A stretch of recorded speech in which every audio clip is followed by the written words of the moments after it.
Chapter 7. The Home Under the Ground. One of the first things Peter did next day was to measure Wendy and John and Michael for hollow trees. Hook, you remember, had sneered at the boys for thinking they needed a tree apiece, but this was ignorance.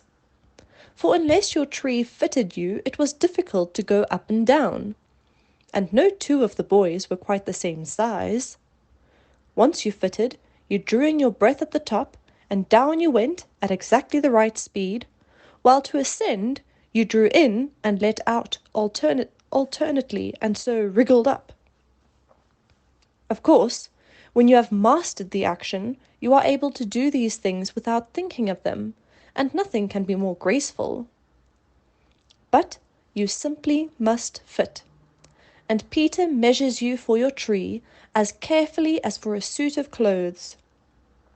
The only difference being that the clothes are made to fit you, while you have to be made to fit the tree.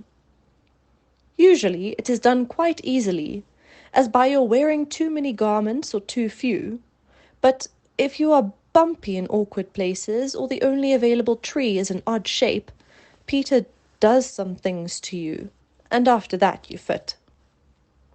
Once you fit, great care must be taken to go on fitting, and this, as Wendy was to discover to her delight, keeps a whole family in perfect condition.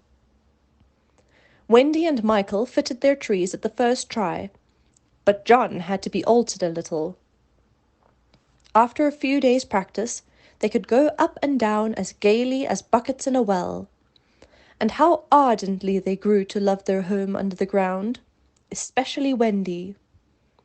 It consisted of one large room, as all houses should do, with a floor in which you could dig if you wanted to go fishing, and in this floor grew stout mushrooms of a charming colour, which were used as stools. A never-tree tried hard to grow in the centre of the room, but every morning they sawed the trunk through, level with the floor. By tea-time it was always about 2 feet high, and then they put a door on top of it, the whole thus becoming a table. As soon as they cleared away, they sawed off the trunk again, and thus there was more room to play. There was an enormous fireplace, which was in almost any part of the room where you cared to light it, and across this Wendy stretched strings made of fibre, from which she suspended her washing. The bed was tilted against the wall by day, and let down at 6:30, when it filled nearly half the room, and all the boys slept in it, except Michael, lying like sardines in a tin. There was a strict rule against turning round until one gave the signal, when all turned at once. Michael should have used it also, but Wendy would have a baby, and he was the littlest. And you know what women are, and the short and long of it is that he was hung up in a basket. It was rough and simple, and not unlike what baby bears would have made of an underground house in the same circumstances. But there was one recess in the wall, no larger than a bird cage, which was the private apartment of Tinker Bell. It could be shut off from the rest of the house by a tiny curtain, which Tink, who was most fastidious, always kept drawn when dressing or undressing. No woman, however large, could have had a more exquisite boudoir and bedchamber combined. The couch, as she always called it, was a genuine Queen Mab with club legs, and she varied the bedspreads according to what fruit blossom was in season. Her mirror was a Puss in Boots, of which there are now only 3, unchipped, known to fairy dealers. The washstand was pie crust and reversible, the chest of drawers an authentic Charming the 6th, and the carpet and rugs the best, the early, period of Marjorie and Robin. There was a chandelier from Tiddlywinks for the look of the thing, but of course she lit the residence herself. Tink was very contemptuous of the rest of the house, as indeed was perhaps inevitable, and her chamber, though beautiful, looked rather conceited, having the appearance of a nose permanently turned up. I suppose it was all especially entrancing to Wendy, because those rampageous boys of hers gave her so much to do. Really, there were whole weeks when, except perhaps with the stocking in the evening, she was never above ground. The cooking, I can tell you, kept her nose to the pot, and even if there was nothing in it, even if there was no pot, she had to keep watching that it came a-boil just the same. You never exactly knew whether there would be a real meal or just a make-believe. It all depended upon Peter's whim. He could eat, really eat, if it was part of a game, but he could not stodge just to feel stodgy, which is what most children like better than anything else. The next best thing being to talk about it. Make-believe was so real to him that during a meal of it, you could see him getting rounder. Of course, it was trying, but you simply had to follow his lead, and if you could prove to him that you were getting loose for your tree, he let you stodge. Wendy's favourite time for sewing and darning was after they had all gone to bed. Then, as she expressed it, she had a breathing time for herself, and she occupied it in making new things for them, and putting double pieces on the knees, for they were all most frightfully hard on their knees. When she sat down to a basketful of their stockings, every heel with a hole in it, she would fling up her arms and exclaim, "Oh dear, I am sure I sometimes think spinsters are to be envied." Her face beamed when she exclaimed this. You remember about her pet wolf? Well, it very soon discovered that she had come to the island, and it found her out, and they just ran into each other's arms. After that, it followed her about everywhere. As time wore on, did she think much about the beloved parents she had left behind her? This is a difficult question, because it is quite impossible to say how time does wear on in the Neverland, where it is calculated by moons and suns, and there are ever so many more of them than on the mainland. But I am afraid that Wendy did not really worry about her father and mother. She was absolutely confident that they would always keep the window open for her to fly back by, and this gave her complete ease of mind. What did disturb her at times was that John remembered his parents vaguely only, as people he had once known, while Michael was quite willing to believe that she was really his mother. These things scared her a little, and nobly anxious to do her duty, she tried to fix the old life in their minds by setting them examination papers on it, as like as possible to the ones she used to do at school. The other boys thought this awfully interesting, and insisted on joining, and they made slates for themselves and sat round the table, writing and thinking hard about the questions she had written on another slate and passed round. They were the most ordinary questions. What was the colour of mother's eyes? Which was taller, father or mother? Was mother blonde or brunette? Answer all 3 questions if possible. A. Write an essay of not less than 40 words on how I spent my last holidays, or the characters of father and mother compared. Only one of these to be attempted. Or 1. Describe mother's laugh. 2.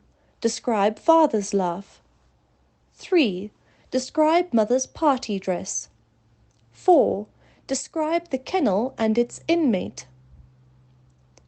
They were just everyday questions like these, and when you could not answer them, you were told to make a cross, and it was really dreadful what a number of crosses even John made. Of course, the only boy who replied to every question was Slightly, and no one could have been more hopeful of coming out first, but his answers were perfectly ridiculous, and he really came out last. A melancholy thing. Peter did not compete. For one thing, he despised all mothers except Wendy, and for another, he was the only boy on the island who could neither write nor spell, not the smallest word. He was above all that sort of thing. By the way, the questions were all written in the past tense. What was the colour of mother's eyes, and so on. Wendy, you see, had been forgetting too. Adventures, of course, as we shall see, were of daily occurrence. But about this time Peter invented, with Wendy's help, a new game that fascinated him enormously, until he suddenly had no more interest in it, which, as you have been told, was what always happened with his games. It consisted in pretending not to have adventures, in doing the sort of thing John and Michael had been doing all their lives, sitting on stools, flinging balls in the air, pushing each other, going out for walks and coming back without having killed so much as a grizzly. To Peter, doing nothing on a stool was a great sight. He could not help looking solemn at such times. To sit still seemed to him such a comic thing to do. He boasted that he had gone walking for the good of his health. For several suns, these were the most novel of all adventures to him, and John and Michael had to pretend to be delighted also, otherwise he would have treated them severely. He often went out alone, and when he came back, you were never absolutely certain whether he had had an adventure or not. He might have forgotten it so completely that he said nothing about it, and then when you went out, you found the body. And, on the other hand, he might say a great deal about it, and yet you could not find the body. Sometimes he came home with his head bandaged, and then Wendy cooed over him and bathed it in lukewarm water, while he told a dazzling tale. But she was never quite sure, you know. There were, however, many adventures which she knew to be true because she was in them herself. And there were still more that were at least partly true, for the other boys were in them and said they were wholly true. To describe them all would require a book as large as an English-Latin, Latin-English dictionary, and the most we can do is to give one as a specimen of an average hour on the island. The difficulty is which one to choose. Should we take the brush with the redskins at the Slightly Gulch? It was a sanguinary affair, and especially interesting as showing one of Peter's peculiarities, which was that, in the middle of a fight, he would suddenly change sides. At the Gulch, when victory was still in the balance, sometimes leaning this way and sometimes that, he called out, "I'm Redskin today. What are you, Tootles?" And Tootles answered, "Redskin. What are you, Nibs?"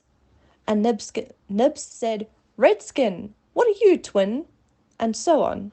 And they were all Redskins, and of course this would have ended the fight had not the real Redskins, fascinated by Peter's methods, agreed to be lost boys for that once, and so they all went again, more fiercely than ever. The extraordinary upshot of this adventure was, but we have not decided yet that this is the best adventure we are to narrate.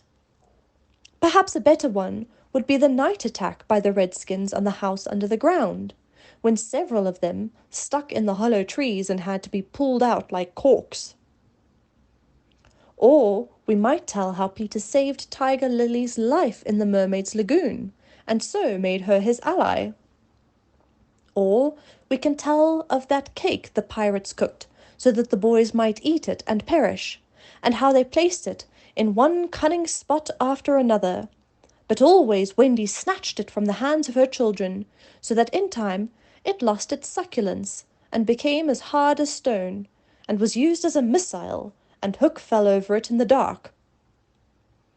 Or, perhaps, we we tell of the birds that were Peter's friends, particularly of the Never bird that built in a tree overhanging the lagoon, and how the nest fell into the water, and still the bird sat on her eggs. And Peter gave orders that she was not to be disturbed. That is a pretty story, and the end shows how grateful a bird can be. But if we tell it, we must also tell the whole adventure of the lagoon, which of course would be telling 2 adventures rather than just one. A shorter adventure, and quite as exciting, was Tinker Bell's attempt, with the help of some street fairies, to have the sleeping Wendy conveyed on a great floating leaf to the mainland. Fortunately, the leaf gave way, and Wendy woke, thinking it was bath time, and swam back. Or, again, we might choose Peter's defiance of the lions, when he drew a circle round him on the ground with an arrow and dared them to cross it, and though he waited for hours, with the other boys and Wendy looking on breathlessly from trees, not one of them dared to accept his challenge. Which of these adventures shall we choose? The best way will be to toss for it. I have tossed, and the lagoon has won. This almost makes one wish that the gulch or the cake or Tink's leaf had won. Of course I could do it again and make it best out of 3. However, perhaps fairest to stick to the lagoon.